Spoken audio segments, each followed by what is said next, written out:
샬롬, 반갑습니다. 서창원 목사입니다. 날씨가 많이 쌀쌀합니다. 일교차가 큰 계절에 여러분 모두 감기 조심하시고 건강하시길 기원합니다. 오늘 우리가 함께 읽고 나눌 말씀은 마가복음 14장 53절로 59절까지의 말씀입니다. 제가 읽겠습니다. 그들은 예수를 대제사장에게로 끌고 갔다. 그러자 대제사장들과 장로들과 율법 학자들이 모두 모여들었다. 베드로는 멀찍이 떨어져서 예수를 뒤따라 대제사장의 집 안마당에까지 들어갔다. 그는 하인들과 함께 앉아 불을 쬐고 있었다. 대제사장들과 온 의회가 예수를 사형에 처하려고 그를 고소할 증거를 찾았으나 찾아내지 못하였다. 예수에게 불리하게 거짓으로 증언하는 사람들이 많이 있었지만 그들의 증언은 서로 들어맞지 않았다. 더러는 일어나서 그에게 불리하게 거짓으로 증언하여 말하기를 우리가 이 사람이 말하는 것을 들었는데 내가 사람의 손으로 지은 이 성전을 허물고 손으로 짓지 않은 다른 성전을 사흘 만에 세우겠다 하였습니다. 그러나 그들의 증언도 서로 들어맞지 않았다. 아멘. 예수님은 십자가를 향한 길을 억울한 일이라 말씀하신 일이 없었습니다. 오히려 예수님은 성경 말씀을 이루려 함이라고 말씀하셨습니다. 하나님께서 회복시키실 것을 믿으시면서요. 예수님은 십자가의 길을 가시면서 스스로를 억울하다 말씀하신 일이 없었는데, 그런데 요즘 어떤 사람들은 자신의 삶을 예수님의 삶에 비유하더라고요. 자기 자신의 욕심을 위해 살면서 이웃을 무시하며 권력을 누리던 사람들이, 복음을 볶음밥만도 못하게 여기던 사람들이 자신도 예수님처럼 억울한 고난을 당한다고 말하더라고요. 그렇게 부추기는 신부 혹은 목사님들도 있고요. 그러나 여러분, 아닙니다. 예수님은 십자가를 억울하게 여기지 않으셨습니다. 뿐만 아니라 예수님은 단 한순간도 예수님 자신을 위해 살지 않으셨습니다. 예수님은 우리를 위해 이 땅에 오셨고 이웃을 사랑하면서 하나님의 말씀을 바로 세우셨습니다. 우리를 의롭게 하시려고 십자가에 죽으셨고요. 복음이 들어갈 수 없는 곳에 복음을 전하다가 고난을 당하는 분들이라면 모를까. 그렇지 않은 사람들을 함부로 예수님의 삶에 비유해서 이해하지 마십시오. 자신을 예수님의 삶에 비유하는 그들의 말에 현혹당하지도 마시고요. 우리 예수님은 재판조차 공식 재판정에서 받지 않으셨습니다. 대제사장 가야바의 사택에서 비공개적이고 불법적으로 재판을 받으셨습니다. 사실 재판이라 부를 수도 없었습니다.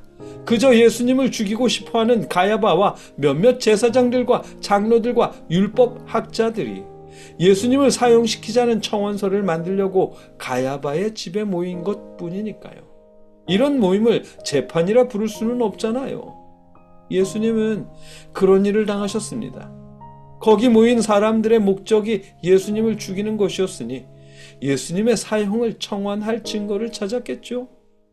그래도 증거가 없었답니다. 예수님의 측근이나 예수님의 제자들이 저지른 범죄조차 없었고요. 그나마 만들어낸 거짓 증언은 요한복음 2장 19절에 예수께서 그들에게 말씀하셨다. 이 성전을 허물어라. 그러면 내가 사흘 만에 다시 세우겠다 라는 말씀을 듣고 이 말씀을 왜곡해서 고발하는 증언이었답니다. 우리가 이 사람의 말하는 것을 들었는데 내가 사람의 손으로 지은 이 성전을 허물고 손으로 짓지 않은 다른 성전을 사흘 만에 세우겠다 하였습니다 라는 거짓말이요. 그 시대에는 실제 성전을 허물겠다 말만 해도 사형에 처해 줄 수 있는 범죄였다고 하거든요. 그러나 예수님은 예수님이 허무시겠다는 말씀을 하신 일이 없습니다. 심지어 예수님의 부활에 빗대어서 비유로 드신 말이었고요. 게다가 이 말을 고발하는 사람들의 말조차 서로 맞지 않았다고 합니다.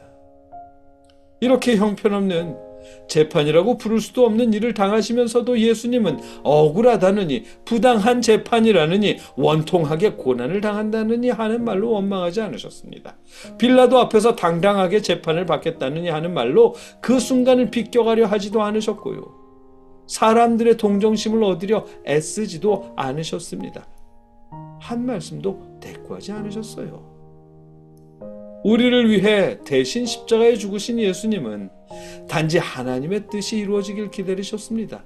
어떤 뜻인고 하니 고린도후서 5장 21절에 있는 하나님께서는 죄를 모르시는 분에게 우리 대신으로 죄를 씌우셨습니다. 그것은 우리가 그리스도 안에서 하나님의 의가 되게 하시려는 것입니다. 아멘.